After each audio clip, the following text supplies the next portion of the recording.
Živijo. No, tale video pa snemam na enem posebnem kraju.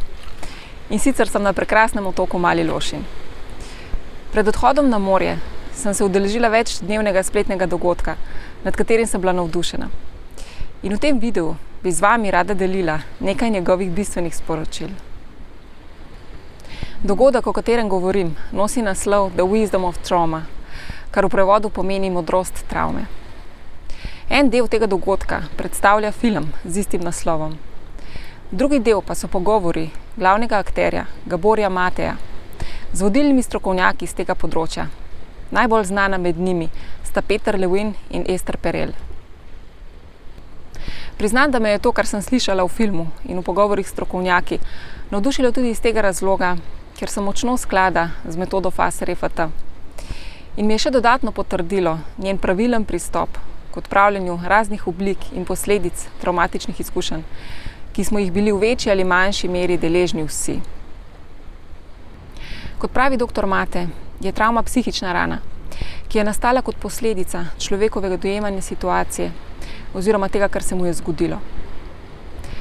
Travma je torej rezultat tega, kar se dogaja v notranjosti osebe, medtem ko se nekaj zgodi oziroma dogaja. Vsak izmed nas ima travmatične izkušnje, takšne in drugačne. Vendar, kot pravi dr. Mate, ni toliko pomembno to, kaj se nam je zgodilo, pač pa kako smo mi to notranje doživeli. Zase težko rečem, da se mi je v življenju zgodilo karkoli zares travmatičnega, kot so na primer razne oblike zlorab. Pa vendar so me boleče življenjske izkušnje pripeljale do tega, da sem pred leti poiskala pomoč, kar me je kasneje vodilo do FAST-RFT-ja. Dr. Mate v filmu veliko govori o povezavi med travmami iz otroštva in raznimi vrstami odvisnosti. Pravi, da je vzrok vseh odvisnosti, ne glede na njihovo vrsto, travma.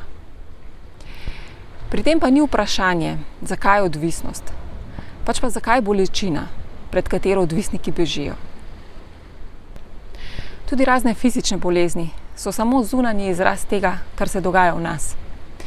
Potlačene čustvene bolečine, ki se ne more drugače izraziti.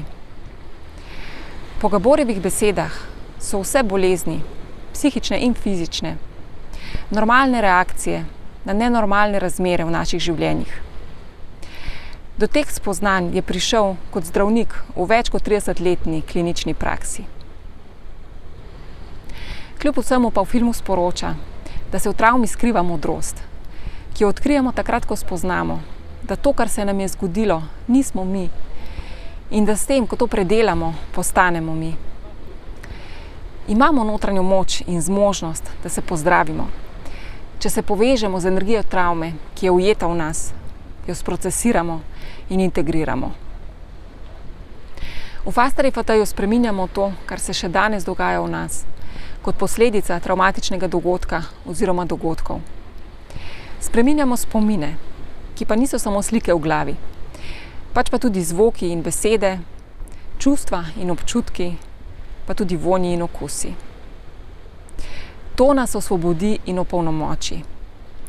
Nismo več v vlogi žrtve, pač pa prevzamemo kontrolo nad svojim življenjem.